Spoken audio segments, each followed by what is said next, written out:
Mon bien-aimé est semblable à la gazelle. Le voici, il se tient derrière notre mur. Il regarde la fenêtre. Il se fait voir par le treillis. Cantique des cantiques de neuf. L'âme le contemple comme s'il était en dehors d'elle. Il essaye de détourner son attention des expériences intérieures. Elle le voit d'abord, allant avec la rapidité de la gazelle, puis il se tient debout. Il n'est plus assis à sa table. Debout, derrière notre mur.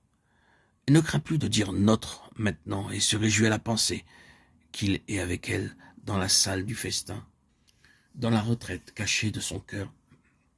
Elle pense que ce mur est dans les desseins du bien-aimé. En quoi elle se trompe?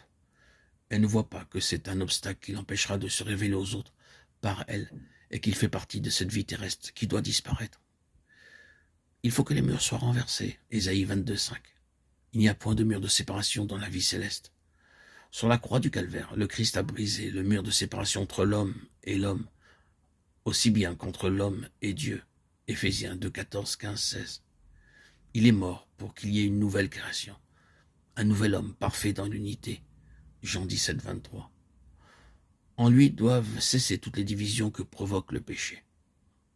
Ô âme, ce mur que tu nommes, notre mur doit être détruit si tu veux être uni au Seigneur dans sa vie d'amour répandue en faveur des autres.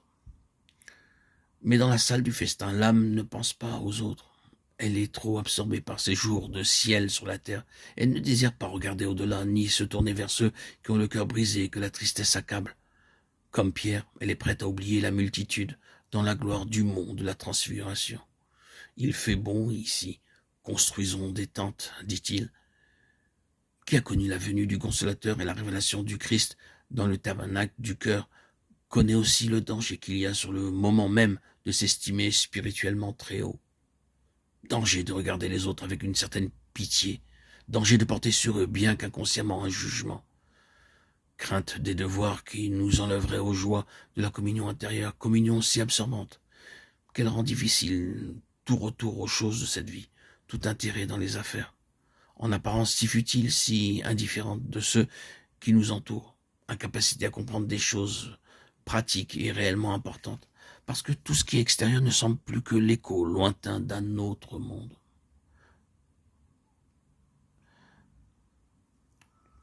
Plus tard, avec plus de lumière, une vision plus étendue, nous discernerons toutes les imperfections de ces jours-là, et nous comprendrons que les fils de notre mère se soient irrités contre nous, en discernant les possibilités de l'égoïsme spirituel, et qu'ils aient craint que les vignes eussent à en souffrir.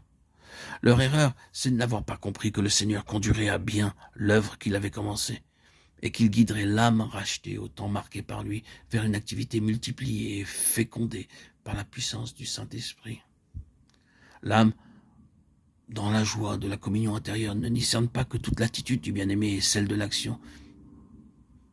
Il reste debout, comme prêt à se retirer. Il regarde à la fenêtre de son âme, essayant de lui communiquer de nouvelles lumières. Tout en lui semble dire « Lève-toi, suis-moi ». Mais elle est trop heureuse dans la salle du festin pour comprendre. Plus tard, elle discernera plus promptement la pensée du Seigneur et comprendra immédiatement ce qu'il veut lui dire. Mais à ce moment-là, elle est encore trop enveloppée dans la vie d'ici-bas pour comprendre autre chose que le langage pur et simple.